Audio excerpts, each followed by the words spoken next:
Yeah. I'm glad I'm not the only one that realized. Dream Warriors 82. We're here with Chris. Hello. Chris, what movie are we doing? Wheelman. Available on Netflix. Netflix. Yep. As if you usual. got that $12 a month, we got another one for you. Another good flick. So let's go. Hit that music. Rock and roll.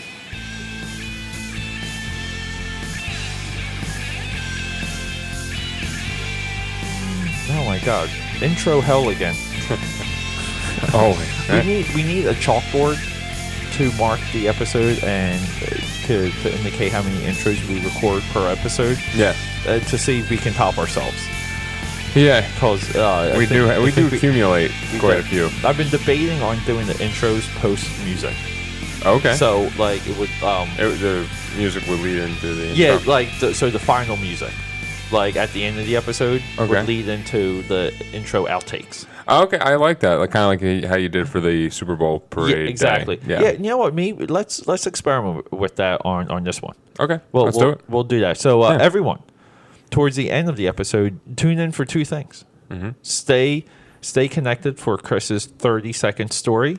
I've got them lined up for you this time. I came prepared. And for some outtakes. And and you know what, too? And I'm all for using the content to its maximum length. Like milking the most out of what we do. Yeah. And this, one of the things I've been, like, toying with is doing, like, an intro only episode, which is all the rejected intros. That's a good idea. Yeah, I like that. But so like maybe we got that coming. We'll start using the intros now. I love the intros are they're my favorite part. I love doing the intros. I enjoy the intros as well. So this was another week of back and forth with homework assignments. Yeah. Wheelman. This movie's been on my list for quite some time. Okay. And I was kind of excited once we were just getting down to seeing it. Yeah. And you brought it to my attention. I was glad you did. Yeah. Well, I'm a big Frank Gallo fan. The guy that was the driver in this. He got on my radar with the Fighter movie. Okay. Which is with like the Tom Hardy MMA movie. He was the trainer of Tom Hardy's brother in that. Okay. And also now part of the Marvel Cinematic Universe. Yes, he is. Crossbones. Yeah. And I guess he dies in Civil War, spoiler alert. But not really, because we don't do spoilers here. No. But, he was also in a movie, The Grey. Did you ever see that one with Liam Neeson? Yes. The Wolf movie. What did you think about that? I love The Grey. Yeah, okay. Yeah, nice. The Grey is, I remember seeing it. It was a while ago. But was that one of the ones we saw together? We may have. Because I think we were expecting it to be like Taken. Like kind of like more action packed and more like survival winter wilderness. Yeah, man on his own. Yeah, and he was mostly alone in that too. It was very everyone kind of dies. Secluded. Spoiler alert. Yeah, not really. We don't care about spoilers. What is there any other movie of Frank Gallo that stands out? None that you haven't mentioned. Okay. Let's dial him up real quick. So Chris and I, we didn't do too much research going into this movie. No. And that's because... Yeah, another one you told me not to... Oh, he's also from... I'm forgetting, The Purge. Oh, The Purge, okay. Purge 2 and 3, and he is so good in that third one. Is he? Yeah. I haven't watched any of the Purge movies. He's... Oh, you would... I know, I'm missing out. You have to do that, because the fourth one comes out July 4th. Oh, we'll do it then. We'll set up a kind of a lead into it. And the fourth one goes to the original... So, like, do you know the premise of The Purge? Yes. Well, what I know of it is basically that they have one day a year that they're able to do whatever. Yeah, there's no law. It's lawless as of one night. It's one night for where murder, rape, whatever is okay. You can do whatever you want. Okay. So the first movie is really cool because Ethan Hawke plays.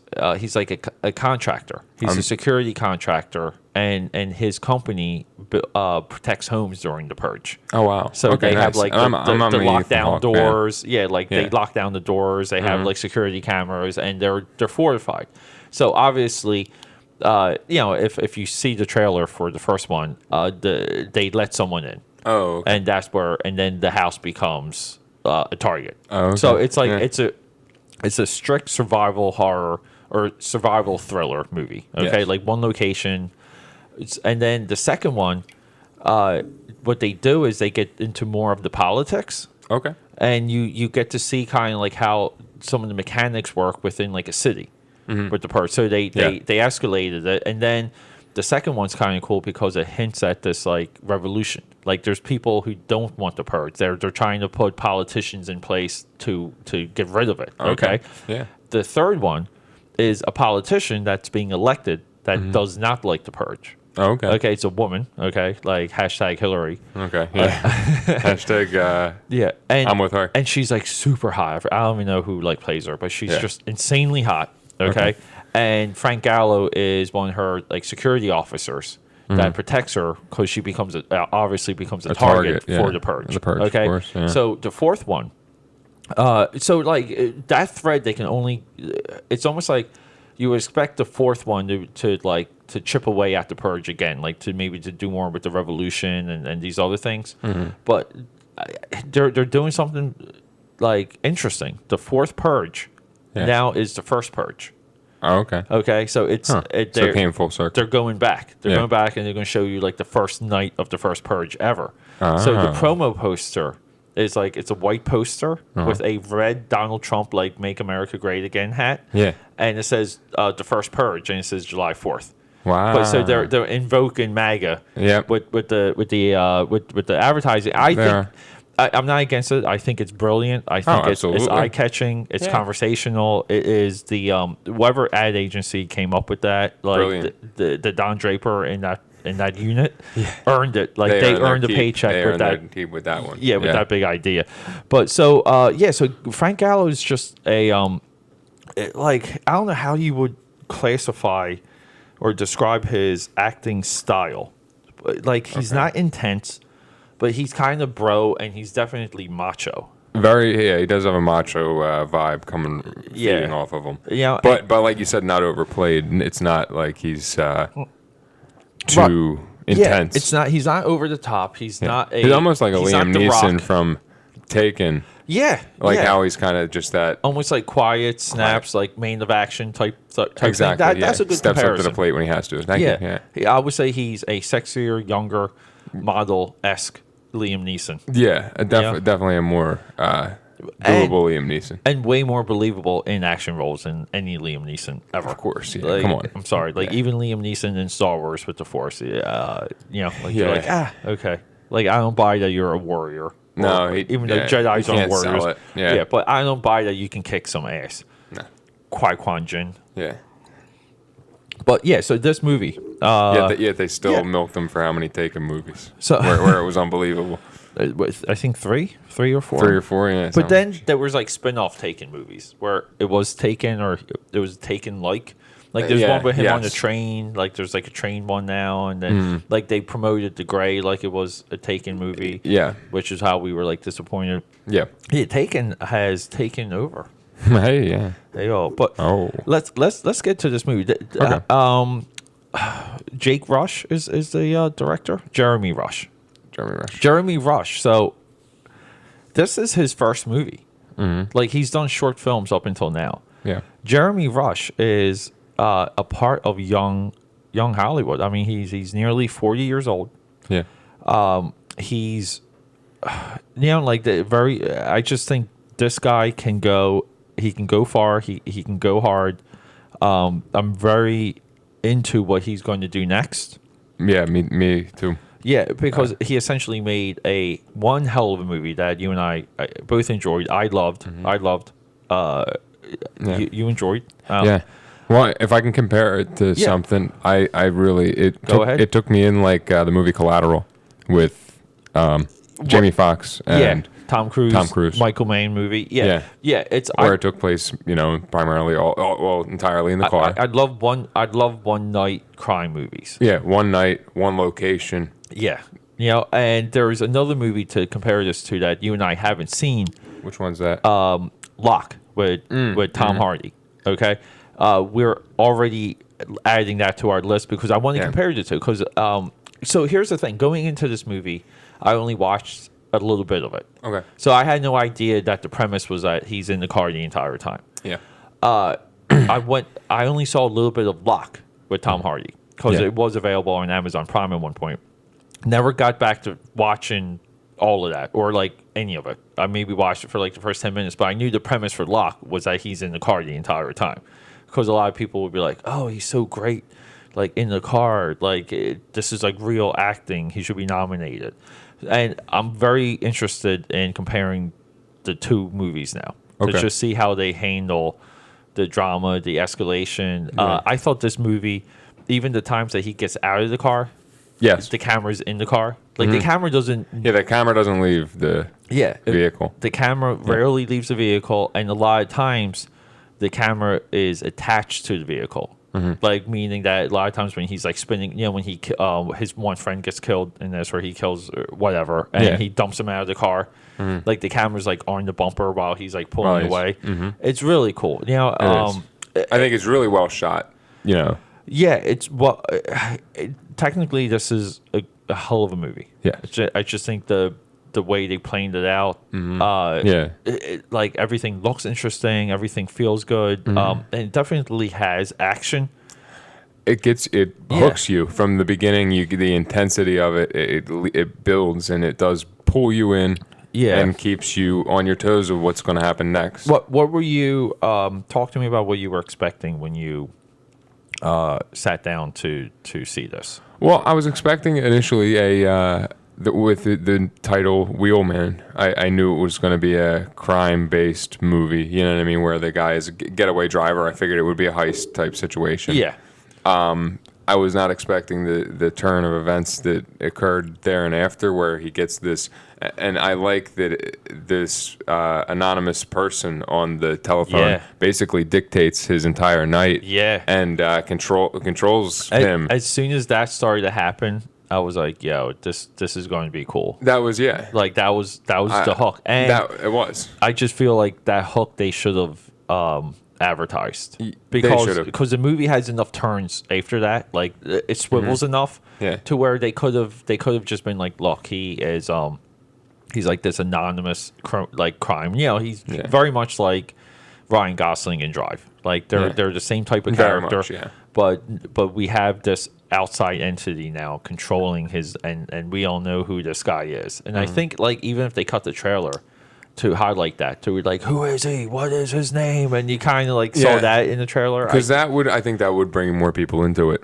Because I like that a lot. Not having that faceless villain, and honestly, not even just a villain, but the fact that this movie, I feel like really blurs the lines in terms of like good guy, bad guy. I mean, this guy is a wheelman for a heist, and yet we're rooting for him.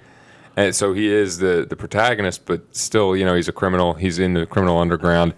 The entire time, I thought that they were going to take the direction. I'm kind of glad that they didn't, with the daughter being like kidnapped or being more of a target of things. Because they were hanging out. They were alluding to that. They were very much trying to tee that up. But the daughter comes in and is like, is his backup. Yes, his daughter actually helps him out, saves him.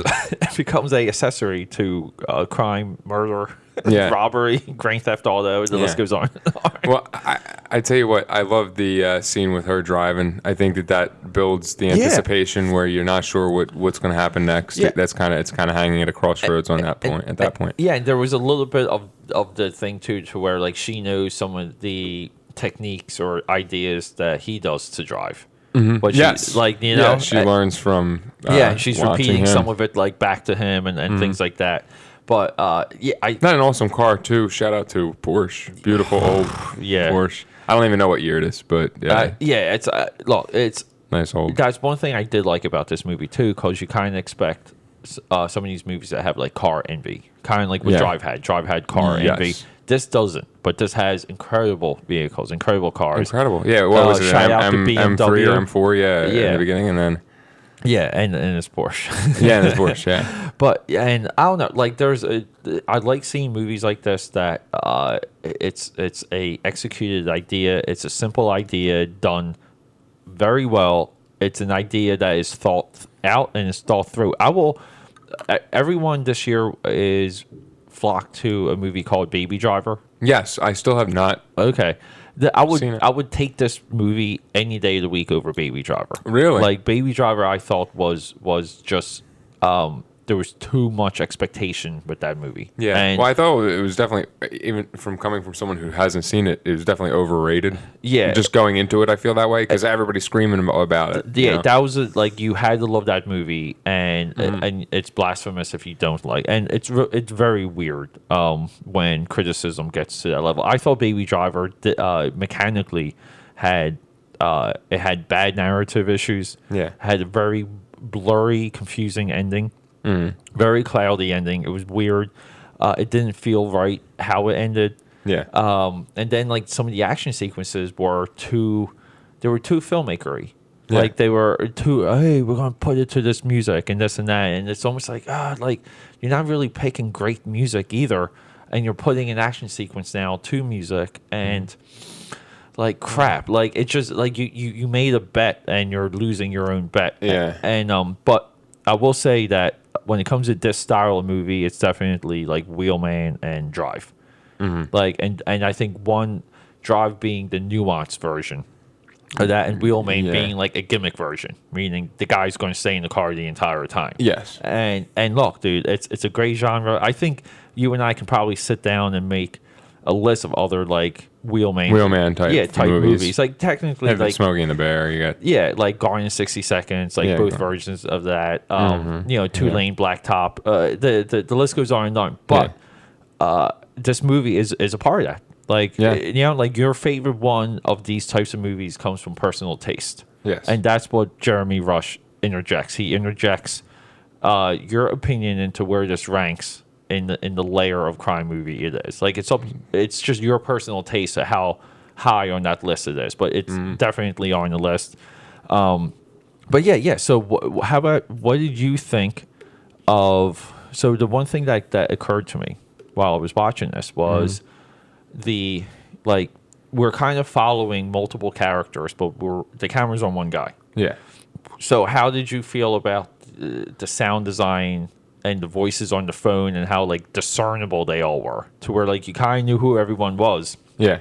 With even though they tagged who the people were very well, they did. But there was no confusion in that aspect. Yeah, but individually, like I thought they also did a good job. Yeah. In defining who was on the phone, like who was on the. Yeah, you got a good feel. You kept you were able to keep up with the story with as it laid down. You know what I mean? Like as the other characters build, you saw more behind the curtain. You know, lay it down. Yeah. So how about the music? I like the score. Speaking of, what is with these Netflix movies and crazy good scores? They've been doing good so far. I think they know that it's a crucial component. They have to kind of put an emphasis on that. When they know they're like gearing up for a movie, they have to be like, look, like who's doing your music? We got such and such. Okay, no, like we need you to have this guy do the music because the music was done by two brothers, right? And okay, let me see. I'm trying to. Yeah, trying to find. Yeah, so real quick too. So the I went through a Variety review of this movie that was very favorable.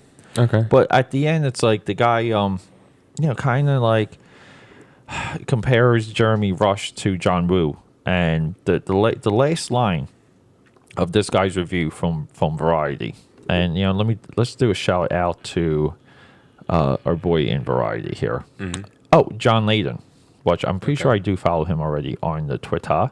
I'm pretty sure he kind of said like he's not a John Woo, he's not Don Siegel, Jean-Pierre Melville, because you got to put it in the foreign directors when you make these comparisons. Of course, yeah. He says Rush, meaning Jeremy Rush, is not quite in their league, but he's working on it, and that kind of angered me because if you look at the first movies of those three guys, and this being Rush's first movie, for a first movie, this trumps all of their first movies. He bangs it out of the park for a first flick, yeah, easily. And I don't understand why like anything that's like kind of like gimmicky and low budget, how it immediately gets compared to John Woo movies, like the Hong Kong ones, because they are like his movies have not held up in time. No. Like, I think during the 90s and early 2000s, John Woo was more because but people have imitated what John Woo did, and they did it better. And those movies are kind of like some of the ones carrying on. I think it's a very unfair comparison. I think so, yeah. I just wanted to kind of say that. But getting back to who did the music. The music for this movie is Brooke Blair and Will Blair. Okay. And I wish I could tell you more about what they did, but there's no link on Wikipedia.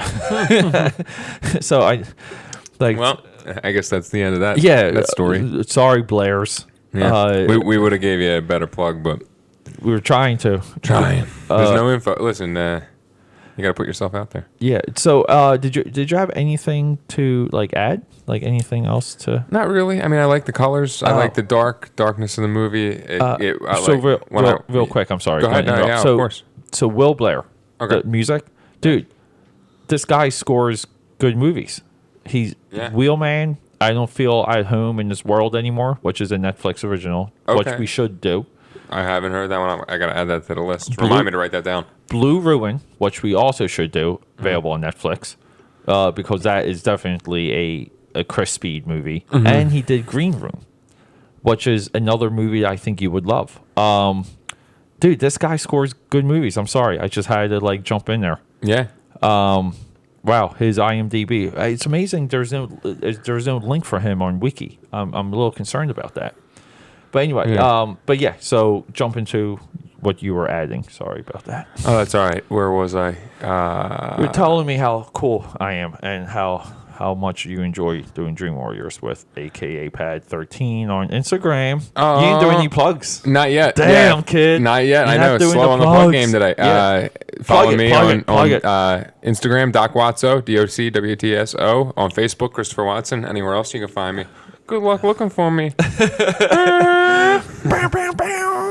And was there anything else that you wanted to add about the movie itself? Well, I don't know.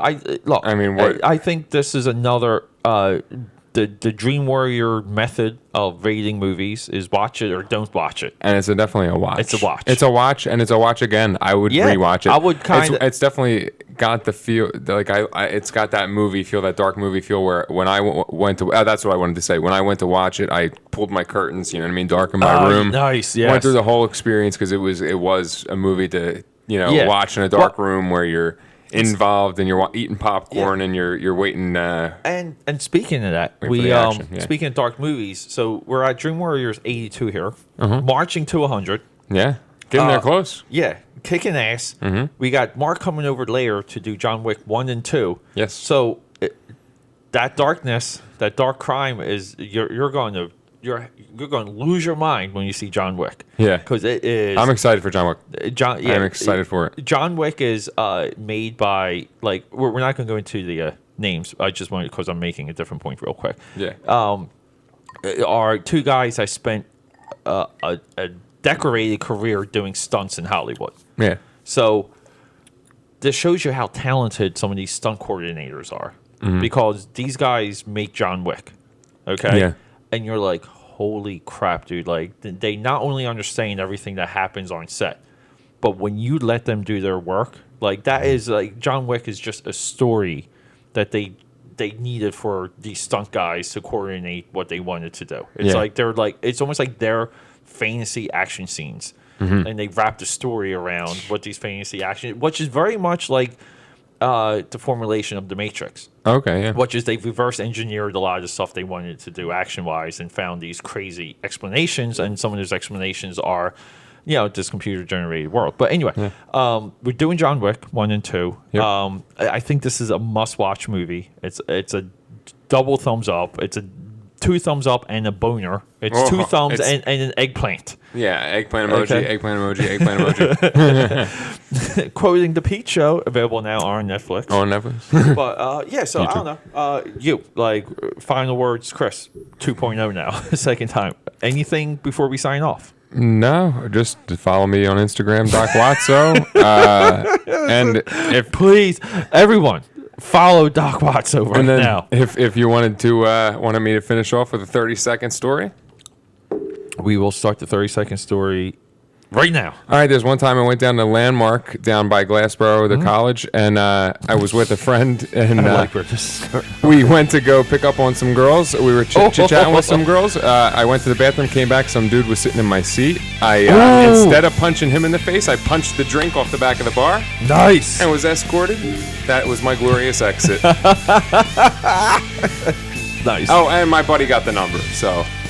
It's a double win. It was a double win. Let's hit that music and hang tight for some extra features from extra content. Extras. Bow, bow, Dream Warriors 82 signing out. Later.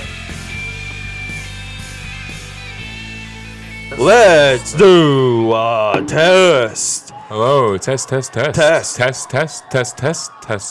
We got Chris, episode 82, Dream Warriors. We're doing Wheelman. What happened there? Okay, I think we're watching The Godfather. Watching The Godfather, gearing up for the episode. And the kid. Yeah, this is not a test. Please evacuate the premises to Fallout Zone 4419. I don't know what we're doing. Okay, Dream Warrior 78, Wheelman, Netflix original. We're here with Chris. Hey, hello. Chris, how do you like the sound of your own voice? I like it. Sounds pretty good. Good enough to eat off of. All right, let's hit that music. To warm up. Yeah, we're just trying to get warm. Yeah, usually we have a phone call at this point to warm us up. Yeah, but we do have a scheduled phone call. Yes. Post this, which is we'll be getting on the phone with Mark because Mark's coming over to do more Dream Warriors, and now we have Dallas. Thanks, Dale. Thanks for coming. Chris is hobbling up. Welcome to Dream Warrior 78, where Chris is hobbling around. And I'm back. He's back. We're doing Wheelman, available on Netflix. Yes, it is. We're rocking and rolling. Let's just Dale. Hold up here. Yeah. You gonna eat that, Dale? Because you're about to get sprayed now. See? Yeah. See how he knows? Little fucking fat. Little guy. Little fat fuzzy fuck. Okay. We're sitting back there. Dream Warriors 82.